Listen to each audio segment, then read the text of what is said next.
snow on the back of a gliding crow.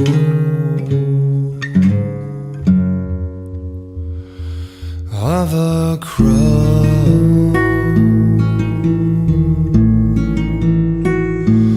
Of a crow.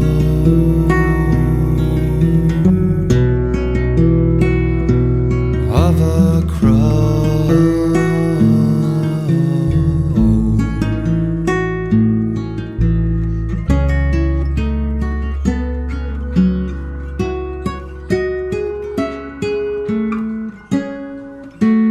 Moonlight breaks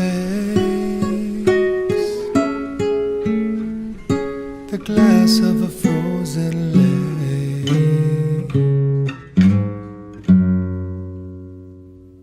Of a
As per the normal course of my daily practice, it's just simple intention toward the liberation and freedom and well-being of all sentient beings.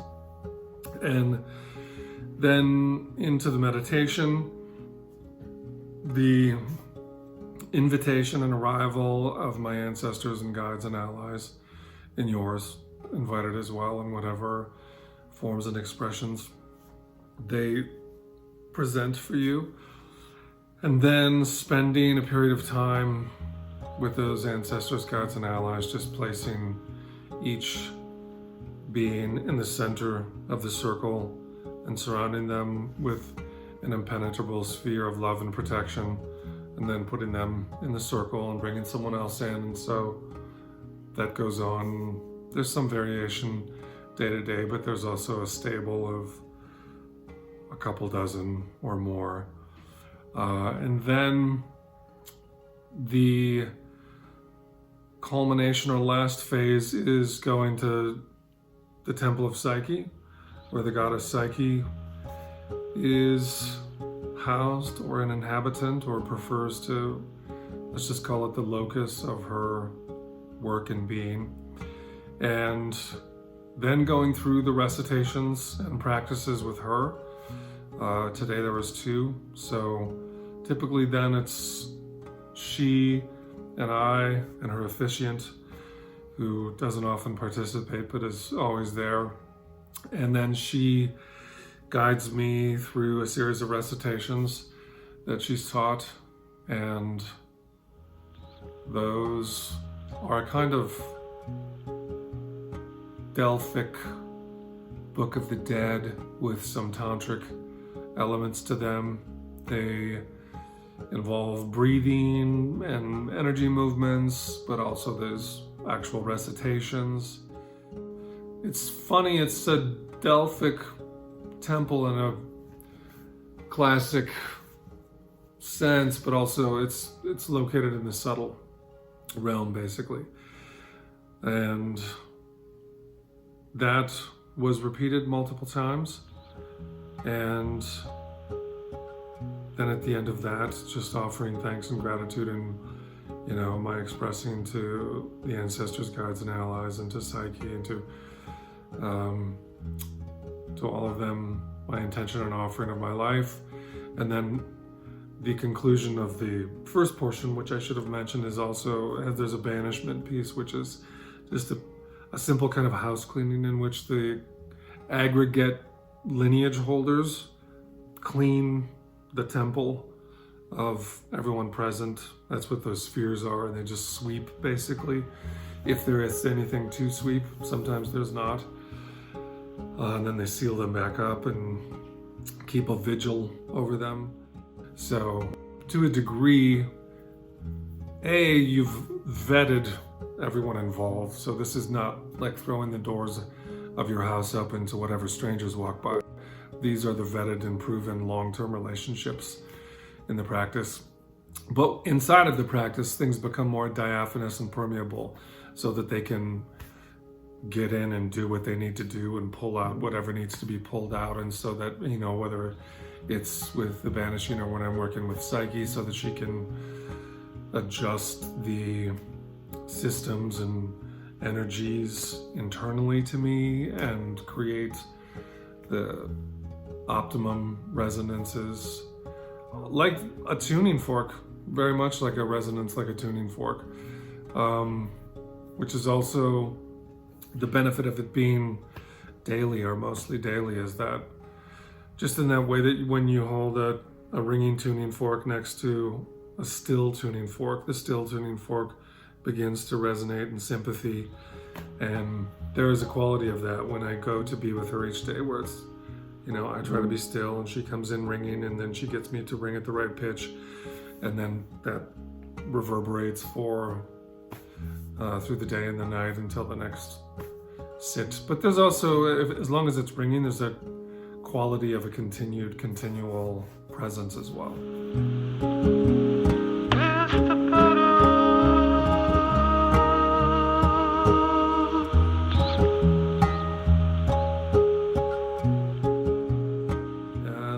That was the content or experience, let's say, the dynamic substance for me,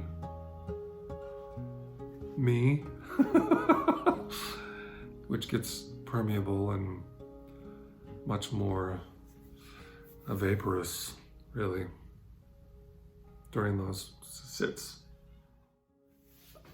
It's sometimes funny to default to the pronouns and grammar and perspective that we inherit in any language, but in particular in English. So when I say that's what it was like for me, inside of those sessions, it's more permeable than that. There's the membranes soften, and there's more of a diaphanous boundary, which allows for the facilitation and conducting of what I had related. The self is this fluxing, ever-emergent dynamism that's chief characteristic is perhaps its shifting, unpredictable unfolding. To say what a self is really a matter of where we decide to drop the bookends of time. The beginning, is myself even the same at the end of the day as it was in the beginning?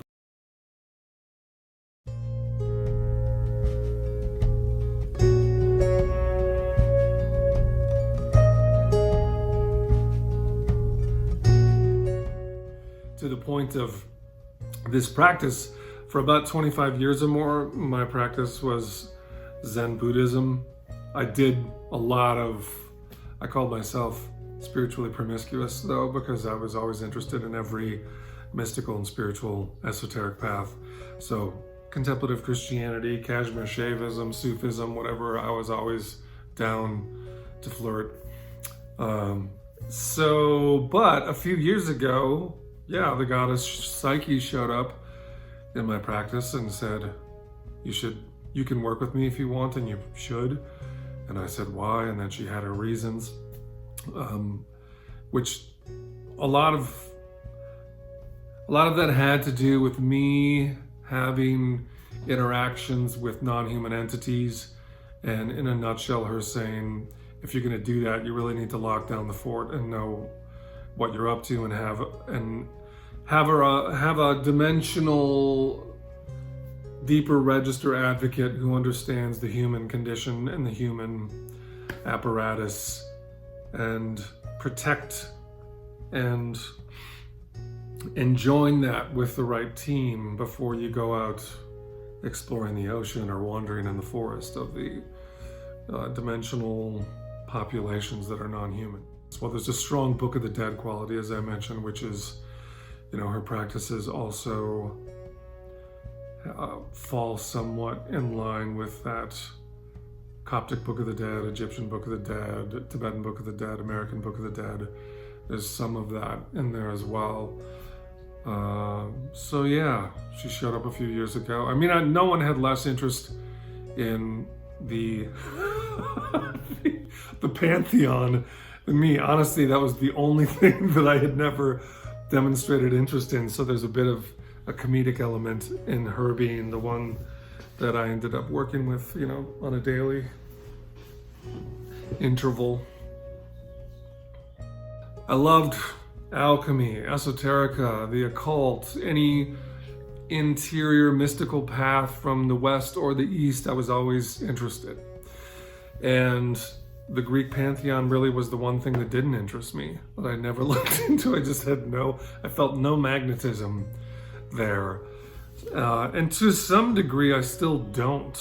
It's really it's her in particular. She doesn't also seem to care whether I ever familiarize myself with the Greek pantheon.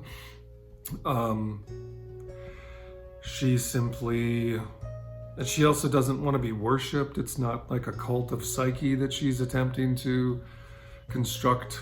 It's really pragmatic. Life is an ocean we fall in. When you hold me, I can swim. Some of it definitely pertains to, though, the atrophy and diminishment of the goddess and the great imbalance that has been obtained by our utterly bizarre, pathological, fetishist obsession with everything from externalization to objectification to materialism to the flat collapse of things to artifice. And, there's a whole menu and constellation of how those sicknesses express. But I'm convinced that if the goddess or the divine feminine doesn't return to its natural place in the order of what a human being is, we're just profoundly, deeply, existentially fucked. This is not sustainable or workable. So a huge part of her objective as well is to truly come in and restore that balance in an individual or whomever has that interest. She's available to that. And so that's a big part of the practice as well with her.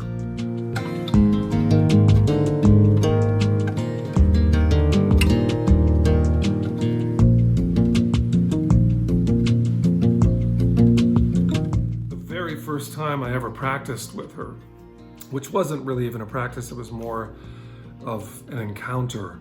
I found myself in her temple, and I had this interaction with her, and one of my first questions was, what is this? Where am I? Who are you? And, am I making this whole thing, I'm just making this up, right? Like, at some point I asked you, are you even real? And she said, that's the only thing you're not allowed to ask me. Which, leaving that day, I wouldn't even say that I thought about that. I felt about that. I felt that ringing in my being.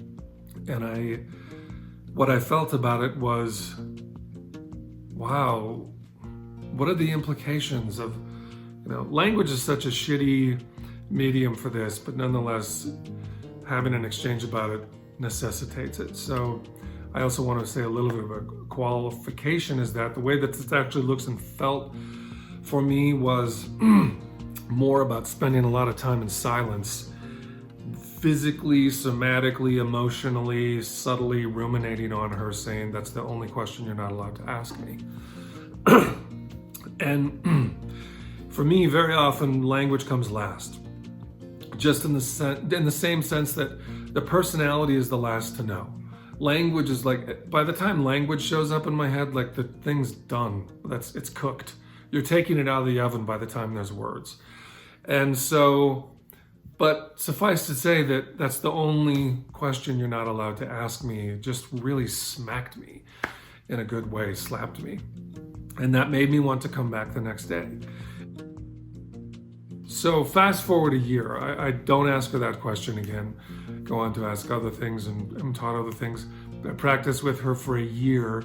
And at the end of that year, I asked one day, am I an adept now, because I had learned this recitation and been really faithful and devoted daily practice. And so I said, am I an adept now? Am I a student? She said, oh, no, we haven't even started. Like, there is no real practice. We don't begin until you can reliably show up in a lucid dreaming state. This practice lives in the lucid, subtle realms, and you need to have reliable access to that with me. That's where this begins. And I'm the worst lucid dreamer ever. I have lucid dreams where I'm lucid dreaming and I still can't control my lucid dream. I'll say, I want to fly, and I can't fly. And I'm like, it's my lucid dream. I want to fly. I can't, that happens to me over and over. So I wilted, felt crestfallen. That was such bad news. I thought, oh my God. And then she was like, and I've only taught you one recitation. There's many recitations. You're not even ready for the second recitation. This one keeps the others up its sleeve. Here's some love.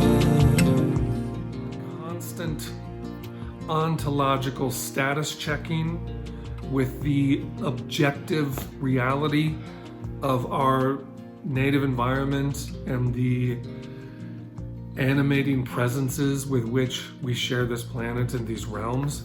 Our constant, habitual, reflexive checking of that ontological status is fucking killing us. It's exsanguinating our reality. To get back to the fact that we live in an enchanted, animated, fully presenced world which has no deficiencies and does not need us to continually draw these compartmentalized separations of this is real because it's material and I can throw a rock at it, and this is not because it emerged from the imaginal. That is a sickness. And so even after 25 years of meditation, the fact that I even asked her that question is pretty grotesque. It indicates and underlines how embroiled I remain with that habituated set of illnesses, which are really bringing us to our knees.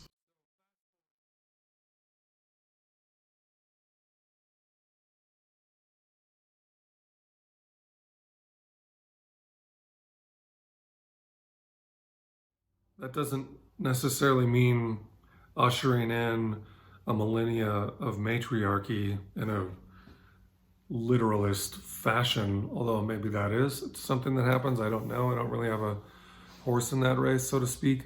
But the work that she's doing is to return that balance internally to each individual so that our native endowment as expressions and manifestations of the divine feminine are equally healthy and restored as our masculine endowments as children of the origin and source. We need both to be healthy and both to be in concert. A funny component of that balancing is that Zen and some of those practices that I was anchored in for those 25 years in the beginning are so much about emptiness, and so much, when I say emptiness, I mean the void from which all manifestation emerges moment to moment spontaneously. It really has a lot to do with that something from nothing and the mysterious fashion in which creativity, effulgence, And the numinous surprise just emerges moment to moment, planetarily, individually, cosmically. So emptiness is a bit of a misnomer from an English modern perspective. It's more of that pregnant, ever gestating void, which is limitlessly creative. However, that emptiness, that void, is in great contrast to the fullness and incarnated, embodied presence that happens in the Psyche practice. And I don't really feel, one threshold or demarcation, let's say, for me in the practice and in coming into daily practice with Psyche was this personal recognition, like, I don't need any more emptiness. That's always already there. That's for free. I don't have to cultivate that anymore. It's always been easy to get there. The hard part for me has always been the incarnation, has always been the blood and the guts and the shit and the noise and the material and the manifest, and making my way through the corporeal labyrinth of life as a citizen, a father, a husband, a son, and the realities of being the mediating point between, yes, the divine, but also we're really in the muck here in samsara. Earth is such a seriously dense incarnational locus of experience. And that, again, to return to her, that's a lot of her point. How to equip human beings to really become the balanced officiants and acolytes, in a sense, of both the nadir of as muddy and shitty as it gets, and exalted and divine and numinous as it gets, because both of those are perfectly complementarities in our very own nature. But the emphasis just radically shifted to, no, you actually need to, you don't need any more void, you need the fullness, and you need to support and manage your own circulatory system, be it blood, be it energy, magnetism, the soul, the breath as the great, of course, Psyche is the goddess of the breath, and respiration goes all the way from our inhalations and exhalations within the human body to the inhalations and exhalations of a universe, the Big Bang as an exhalation, a great collapse as an inhalation, over unimaginable trans-temporal cycles beyond and even outside of time. So there's that complementarity in the correspondence between the way that humans breathe, inhale and exhale, in which that is part of the permeability with our entire environment. We literally are in constant fusion. It's impossible to not be one with your environment, actually, physically, as a human being. We breathe in all the atoms around us all the time. There's trillions of living entities inside us. I mean, we're constituted of living beings in permeable relationship to everything, just like the cosmos, just like the universe. So Psyche, as the goddess of respiration, in my view and experience, ends up being a perfect facilitator of exactly that practice, because she is the goddess of respiration. Breath is her medium. It is her native domain and realm of command, let's say. And that's why that's useful, in a nutshell, to me at least. Till something died. One more murder suicide. Part of what my journey has been, which is not unique at all. I've seen and felt this among many in our integral community and just the broader spiritual inner path. Some of it being really perennial and age-old, some of it being quite crackly and new and kinetic and part of this generation of integral. So there's a both and there. And one of the things that I think is going on that's interesting is, for me, the way that I would frame it up is that initially when a lot of us get into integral, and I definitely was guilty of this, as we obtain a felt sense of the vertical dimension of our human unfolding, and we can feel through, let's use the spectrum as an example and just say we can feel our way through the altitudinal spectral unfolding of our being through red, purple, amber, green, however you want to characterize all of that. One of the things that happened is that there was kind of a justified but partial, pejorative framing of purple or magic, the magic band of our human heritage. And one of the things that I've been noticing occurring is that as we stretch our tendrils into turquoise, I can sense a recapturing and a reintegration and a new expression from a much more full, vertical, horizontal, multidimensional fashion, the reintegration of that purple into this new turquoise. And that to me has been very beautiful and wonderful, and includes to a great degree animism, the recognition that there are no exteriors without interiors, that truly the cosmos is animated in a very holarchical, nestical, but nonetheless mysterious and enigmatic fashion that we really do not even have a hint of apprehending in its fullness.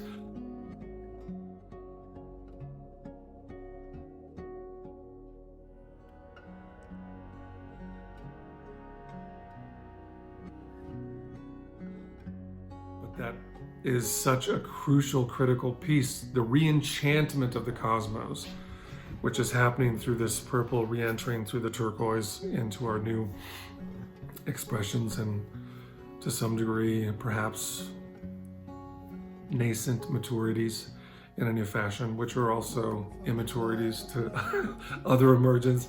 But that re-enchantment, I feel, is really important. And the universe is magical. And that altitude had a lot right. And we went through a period of amnesia that, again, I feel like if we don't have an amnesia to counter and reintegrate that, we're going to be fucked. Because we actually do live in an enchanted cosmos. There is an interior to all exteriors. And when we can reconnect with that and interact with the personhood of that which our environment is, the personhood of a forest, the personhood of a river, the personhood of my dog, the personhood of our mutuality, an entirely new set of possibilities arises. And Psyche has dealt with that a lot as well. She knows and has roots in that original strata, and is helping and working with me, at least now, to re-enchant my experience of reality in that fashion.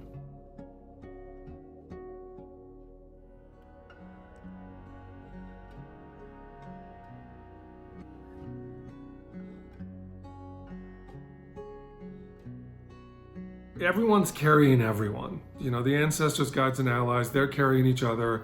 Psyche carries me. Sometimes I carry them in this realm. It's important to not also merely project our higher selves onto these entities. That also is a fatal, short-sighted move. We have a higher self. It also is not deficient. There is a relational quality. Psyche wants a relationship with me. My ancestors, guides, and allies want a relationship with me. There are beautiful miracles about being an incarnated bipedal hominid on this corporeal realm, which causes angelic entities to be envious. That's a fact. There are things about human beings that are profoundly valuable and miraculous, and they beguile and confound non-human entities. So there's a big confusion also that needs to be teased out, which is, just because some non-human entity shows up and presents itself to you and is possessed of exotic capacities does not necessarily make that being a higher being. We don't necessarily have to drop in meek deference to everything that comes through the door. I really also believe in long-term relationships, just like human relationships, that are vetted, confirmed, and deepened over time through, just as my daughters know me because they've been with me day to day for 14 to 17 years, and my wife for 20, and they know my flaws, shortcomings, and my gifts, and it's the same way with any relationship. So I think it's ill-advised to merely pause in the presence of non-human entities, which is easy to do because they're quite exotic. They come with all kinds of perks and perquisites that we don't have. But the inverse is true as well. Like, look, they want relationships with humans for a reason. So I do think that it does need to be a relationship, not just us down here and them up there, if that makes sense as well.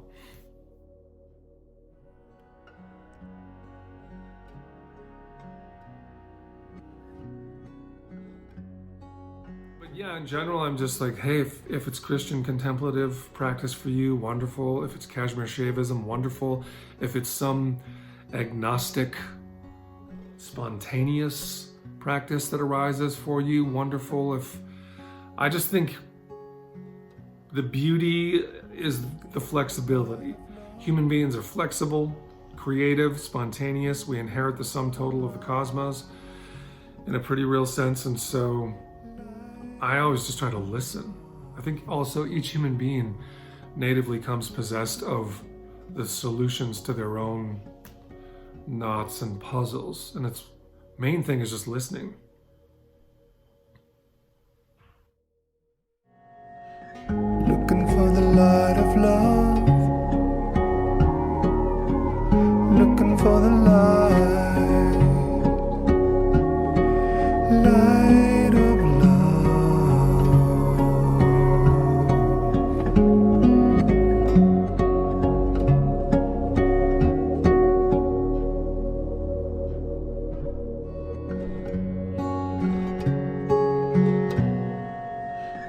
looking for the light of love.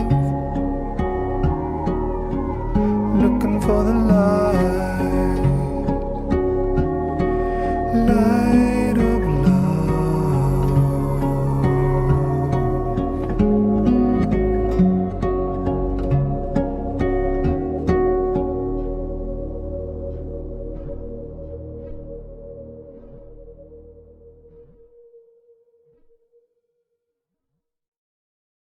John, let's also make sure we throw out mad props and recognition to J.F. Martel and Phil Ford as well. I feel like, certainly for me, they've been so important. Not only Weird Studies, which has become such an anchor in my life and in the lives of so many artists and spiritual practitioners. I feel like they've become a cultural force that's critical. J.F.'s book, Reclaiming Art, is a pivotal work within our lifetimes, and I recommend it to everyone that I know. And yeah, they've just been so central, been such an axle in the mix of all of that, and really grateful for them.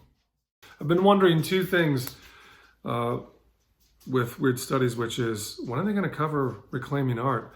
And then second, which I have prodded them on many times, is, when the fuck are you guys doing Finnegan's Wake? Come on! You gotta do Finnegan's Wake.